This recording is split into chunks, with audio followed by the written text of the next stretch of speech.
Thank you. कर सकते हैं ना शुरू अभी? या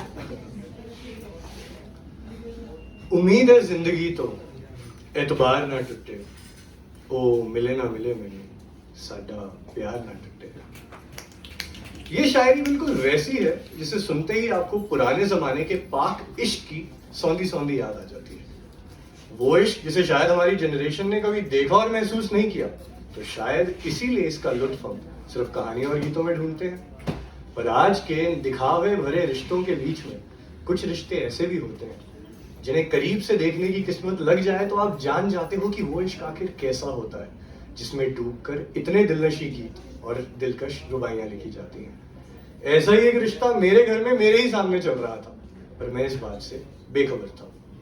तो कहानी तब शुरू होती है जब दादू और मैं दादी की LFT रिपोर्ट्स और एक बहुत ही बुरी खबर लेकर घर लौट रहे थे। काफी दिनों से जॉन्डिस के बुखार से जूझ रही थी बेचारी। शरीर पूरा पीला पड़ चुका था और बेजान सी बस बिस्तर पर बिखरी पड़ी थी। डॉक्टर बहुत मुंहफट था। उसने सीधा बता दिया था, bile duct cancer, last stage, ज्यादा से ज्यादा 3 महीने। अब जैसे जैसे इन 3 महीनों में दादी के ठीक होने के आसार नीचे जा रहे थे, मेरा और दादू के रिश्ते की कुर्बतों का ग्राफ ऊपर जा रहा था। जहां हमारी बातों ने एक भूले बिसरे इश्क की बेशुमारियों की ओर अपना रुख बढ़ाना शुरू कर दिया था। जैसे कि कौन जानता था कि उस जमाने में जहां देश आजादी का नया नया जश्न मना रहा था, ये 2 लव बर्ड्स यानी दादू और दादी चुप चुप कर एक बरगद की डाली पर मिला करते थे और प्लान करते थे कि अपनी ही अरेंज मैरिज कैसे करवाई जाए। कौन जानता था कि पंडित उस जमाने में भी घूस लेकर ही सही, पर 2 सच्चे प्यार करने वालों की कुंडलियों को मिला ही देते थे। कौन जानता था कि दादी को भेजे तमाम खतों में से सबसे खूबसूरत खत आज भी दादू के बटुए की पहली जेब में बड़े ही तपाक से रखा हुआ है, जिसमें पंजाबी में लिखे उनके पाक जज्बात आज भी पढ़ने वाले के दिल को गुलिस्तां कर ही देते हैं। और वो है ये खत। विछोड़ा है 2 दिन दा, ए गल तो तू उदास क्यों ही है, दूर ही सही दिल दे पास ता तू ही है, सच है मैं ते मेरा रब ही जानदा है, मेरे लिए सब कोलों खास तू ही है।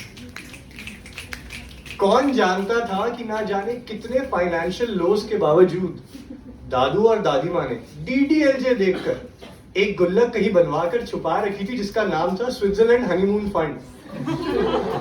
अपनी 50वीं सालगिरह शादी की उन दोनों ने स्विट्जरलैंड में ही मनानी थी। हाल ही में तो वो गुल्लक पूरी भरी थी, पर अब उसे तोड़ना ना तोड़ना एक ही बात थी। खैर, दिन बीतते गए और दादी की हालत और बिगड़ती गई।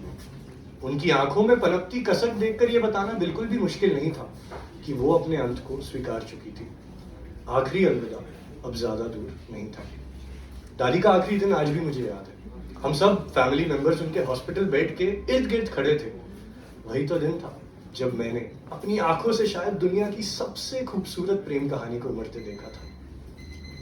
पता नहीं हमारे साथ ये क्या ही हो रहा है जानी, दादू ने दादी के सर पर हाथ फेरते हुए कहा। क्या कुछ है जो मैं तेरे लिए कर सकता हूँ? कुछ भी, बस तू बोल। मेरी दादी, जो कि कहाँ ही उस वक्त कुछ बोल पा रही थी, हल्का सा मुस्कुराई और उन्होंने दादू को अपने पास बुलाया। आपने मुझे सब तो दिया है, बस एक वो हमारा स्विट्जरलैंड वाला हनीमून नहीं हुआ अब तक। क्या आप मुझे स्विट्जरलैंड लेकर जाओगे? मेरी दादी ने कहा और फुसफुसाकर हंस पड़ी। मेरे परिवार में दादू को सबने सबसे कठोर देखा था, लेकिन उस वक्त उनकी आंखों में जो बेबसी थी, मैं उसे अल्फाजों में बयान नहीं कर सकता। पर उसके बाद जो उन्होंने बोला, वो अल्फाज नहीं जादू थे। जानी, इस बार तो किस्मत के चलते मैं तुझे स्विट्जरलैंड नहीं ले जा पाया, पर मेरा वादा है तुझसे कि आने वाले हर एक जन्म में हम दोनों हमेशा साथ में स्विट्जरलैंड में ही पैदा होंगे। ये कहकर उन्होंने दादी के माथे को बस 2 पल के लिए चूम लिया। हम सबकी आंखों में आंसू थे, लेकिन उस दिन दादी के चेहरे पर इतने दिनों की तड़प के बाद मैंने सबसे खूबसूरत मुस्कुराहट देखी थी। और मैं आप लोगों को शुरुआत में क्या कह रहा था कि सच्ची मोहब्बत तो बस शायरियों और गीतों तक ढल कर रह गई है। ये कहानी अपनी आंखों से देखने के बाद मुझे भी मोहब्बत चाहिए, और ऐसी ही चाहिए, वरना नहीं चाहिए। दादी के जाने के बाद एक ऐसा साल नहीं हुआ जब उनका जन्मदिन या शादी की सालगिरह दादू ने हमारे साथ धूमधाम से ना मनाई हो। एक ऐसा महीना नहीं गुजरा जब दादी के नाम की डोनेशन का चेक विभिन्न कैंसर संस्थाओं को दादू के अकाउंट से ना भेजा गया हो। प्रसिद्ध लेखक फ्रांस काफ्का ने ये बात कही है कि हर वो चीज जिससे आप मोहब्बत करते हो वो कभी ना कभी आपसे बिछड़ जाएगी, पर प्यार आपकी जिंदगी में वापस आने का कोई नया रास्ता ढूंढ ही लेगा। और शायद इसी बिछड़े प्यार के दर्द को नेक दिली में तब्दील करके दादू ने अपनी, हमारी और ना जाने कितने अनजान लोगों की जिंदगी में आज भी अपनी नायाब मोहब्बत को जिंदा रखा हुआ है। शुक्रिया।